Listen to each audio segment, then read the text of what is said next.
ನಮಗೆ ಇಲ್ಲಂದರೆ ಅವರ ಮನೆಗೆ ಹೋಗಿದ್ರು ಅಂದರೆ ನಾವು ಇಲ್ಲೇ ಇದ್ದರು, ರಿಜಿಸ್ಟರ್ ಎಲ್ಲ ಮಾಡಿಕೊಂಡು ಮದುವೆಯಲ್ಲಿ ರಿಜಿಸ್ಟರ್ ಮಾಡ್ಕೊಂಡಿದ್ದೆ. ಅವ್ರು ಬಂದು ಮಾತಾಡಿ ರಿಜಿಸ್ಟರ್ ಎಲ್ಲ ಆಗಿದೆ.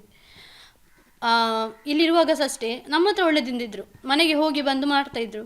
ಪಾಯ್ಸನ್ ಯಾಕೆ ತಗೊಂಡ್ರು ಅದು ರೀಸನ್ ನಮಗೆ ಸಹ ಗೊತ್ತಿಲ್ಲ. ನಾವು ಇಲ್ಲಿ ಅಡ್ಮಿಟ್ ಮಾಡಿದ್ದು ಫುಡ್ ಪಾಯ್ಸನ್ ಆಯಿತು ಹಾಗೆ ಅಂತ ಅಡ್ಮಿಟ್ ಮಾಡಿದ್ವಿ ಗಾಜಿರೆ ಹಾಸ್ಪಿಟಲ್ ಕಾರ್ಕಳಕ್ಕೆ.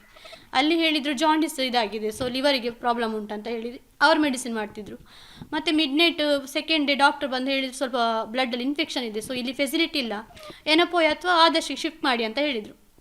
ನಾನು ಆ ಟೈಮಲ್ಲಿ ಅವ್ರ ಮನೆಗೆ ಕಾಲ್ ಮಾಡಿ ಕೇಳಿದ್ದೇನೆ, ಅಂದರೆ ಇವರ ಹತ್ರ ಸಹ ಮಾಡಿಸಿದ್ದೇನೆ ಕಾಲ್ ಮಾಡಿ ಹೀಗೆ ಶಿಫ್ಟ್ ಮಾಡ್ತೀವಿ ಅಂತ ಹೇಳಿ ಅಂತ. ಅವರವಾಗ ಹೇಳಿದರು ನಮಗೆ ನೀವು ಇಷ್ಟೇ ಇರಲಿಲ್ಲ ಹಾಗೆ ಹೀಗೆ ಅಂತ ಹೇಳಿದರು. ನೀನು ಬರೆದು ಕೊಡಬೇಕಾಗ್ತದೆ, ಅವನನ್ನು ಬಿಡ್ತೇನೆ ಅಂತ ಹೇಳಿ. ನೀನು ಹಾಗೆ ಬರೆದು ಕೊಟ್ಟರೆ ನಾವು ಅವನು ಕರ್ಕೊಂಡು ಹೋಗ್ತೇವೆ, ಫಸ್ಟ್ ನೀನು ಬರೆದು ಕೊಡಬೇಕು ಈ ಟೈಮಲ್ಲಿ ಅಂತ ಹೇಳಿ. ಹಾಂ, ಹಾಸ್ಪಿಟಲ್ ಕಾಲ್ ಮಾಡುವಾಗ ಹೇಳಿ. ನಾನು ಹೇಳಿ ಈ ಟೈಮಲ್ಲಿ ನಾನು ಅದೆಲ್ಲ ಮಾಡಲಿಕ್ಕೆ ಆಗೋದಿಲ್ಲ, ಯಾಕೆ ನಮ್ಮ ಮದುವೆಯಾಗಿ ನಮ್ಮೊಟ್ಟಿಗಿದ್ದದ್ದು ಅವರು ಇಷ್ಟು ದಿವಸ. ನನಗೆ ಹತ್ತಿರ ಆಗೋದು ಏನಪ್ಪೋ ಹತ್ತಿರ ಆಗೋದಿಲ್ಲ, ಇಲ್ಲಿ ಆದರ್ಶ ಹತ್ತಿರ ಆಗ್ತದೆ, ನಾನು ಶಿಫ್ಟ್ ಮಾಡ್ತೇನೆ ಅಲ್ಲಿಗೆ ಅಂತ. ಅಲ್ಲಿ ಹೋದ್ಮೇಲೆ ಡಾಕ್ಟರ್ ಸಹ ಕೇಳಿದೆ ಎಂತ ಡ್ರಿಂಕ್ಸ್ ಎಲ್ಲ ಮಾಡ್ತಾರಾ, ಇಲ್ಲ ಲಿವರಿಗೆಲ್ಲ ಇನ್ಫೆಕ್ಷನ್ ಆಗೋದಿಲ್ಲ ಅಂತ.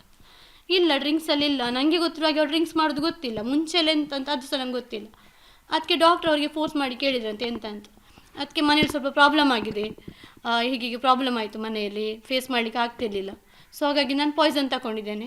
2 days ಏನಾಗಲಿಲ್ಲ, ಅದಕ್ಕೆ ನಾನು ಯಾರ ಹತ್ರ ಸಹ ಹೇಳಿಲ್ಲ ಅಂತ ಹೇಳಿದ್ದಾರೆ.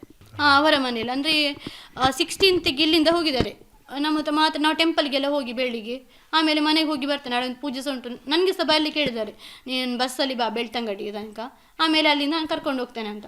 ಹಾಗೆ ಮನೆಗೆ ಹೋದವರು ಇಲ್ಲಿಂದ 2 ಗಂಟೆಗೇನ ಬಿಟ್ಟಿದ್ದಾರೆ ಅನಿಸುತ್ತೆ. ಇಲ್ಲಿಂದ ಮನೆಗೆ ಹೋಗೋ ತನಕ ಮಾತಾಡಿದ್ದಾರೆ. ಮನೆಗೆ ಹೋದ್ಮೇಲೆ ಸ್ವಲ್ಪ ಹೊತ್ತು ಫೋನ್ ಮಾಡ್ತಾರೆ, ಈಗ ಇಡ್ತೇನೆ ಅಂತ ಫೋನ್ ಇಟ್ಟವ್ರು ಮತ್ತೆ ಮಾಡಲಿಲ್ಲ. ಮತ್ತೆ ಒಂದು ಹಾಗೆ ಹೀಗೆ ಅಂತ ಅಪ್ಪ ಇಲ್ಲ ಮನೇಲಿ ಹಾಗೆ ಹೀಗೆ ಅಂತ ಹೇಳಿದರು. ನನಗೆ ನಾವು ಹೇಳಿದ್ವಿ ಅವರಿಗೆ ಮಾತುಕತೆ ಎಂತಂತ ಹೇಳಿ, ನಾವು ಅಂದರೆ ಏಪ್ರಿಲ್ ಮೇಗೆ ಎಂಗೇಜ್ಮೆಂಟ್ ಅಂತ ಹೇಳಿದರು ಅವ್ರ ಮನೆಯಲ್ಲಿ. ನಾವು ಹೇಳಿದ್ವಿ ಏಪ್ರಿಲ್ ಮೇಗೆ ಮದುವೆ ಟೈಮೇ ಮಾಡಿಬಿಡುವ, ಎಂಗೇಜ್ಮೆಂಟ್ ಎಲ್ಲ ಬೇಡ ಇವಾಗ ಸುಮ್ಮನೆ, ಮತ್ತೆ ಅದು ಎಕ್ಸ್ಟ್ರಾ ಖರ್ಚಾಗ್ತದೆ ಬೇಡ ಅಂತ ಹೇಳಿದ್ವಿ. ಸೊ ಮಾತಾಡ್ತೇನೆ ಅಂತ ಹೇಳಿದರು. ಹಾಗೆ ಹೋದು ನೈಟ್ ಸ್ವಲ್ಪ ಹೊತ್ತು ಮಾತಾಡಿದ್ರು, ಮತ್ತೆ ಮೊಬೈಲ್ ಆಫ್ ಆಯಿತು.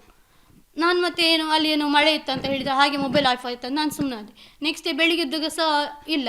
ಒಂದು ಸಲ ಕಾಲ್ ರಿಂಗ್ ಆಯಿತು, ವೆಯ್ಟಿಂಗ್ ಇತ್ತು, ಪಟ್ಟ ರಿಂಗ್ ಆಯಿತು, ಕಾಲ್ ರಿಸೀವ್ ಮಾಡಿದ್ರು, ಸ್ವಲ್ಪ ಪ್ರಾಬ್ಲಮ್ ಆಗಿದೆ ಮನೇಲಿ ಹಾಗೆ ಹೀಗೆ ಅಂತ ಹೇಳಿದ್ರು. ಅಪ್ಪ ಫೋನ್ ಇಟ್ಟರು, ಅಂತ ಬೊಬ್ಬೆ ಹೊಡೆದ್ರು, ಫೋನ್ ಇಟ್ಬಿಟ್ರು ಅವರು. ಹಾಂ, ನನ್ನ ಲೆಕ್ಕದಲ್ಲೇ ತಗೊಂಡು, ಯಾಕಂದರೆ ಇಲ್ಲಿ ಬಂದ ಮೇಲೆ ಮತ್ತೆ ಚೆನ್ನಾಗಿದೆ, ಇಲ್ಲಿ ಬಂದು ನಮಗೆ ಜಗಳ ಆಗಿಲ್ಲ, ನನಗೆ ಮತ್ತೆ ಸಹ ಅವರಿಗೆ ಜಗಳ ಆಗಿಲ್ಲ. ಮತ್ತು ನಮ್ಮ ಮನೇಲಿ ಇಂಥ ಸಹ ಪ್ರಾಬ್ಲಮ್ ಅವರಿಗೆ ಏನು ಹೇಳಿಲ್ಲ, ಅಂದರೆ ಇಷ್ಟು ಟೈಮಲ್ಲಿ ನಮ್ಮ ಮನೇಲಿ ಇದ್ದದ್ದು ಅವರು ಯಾರು ಎಂತ ಸಹ ಮಾತಾಡಲಿಲ್ಲ.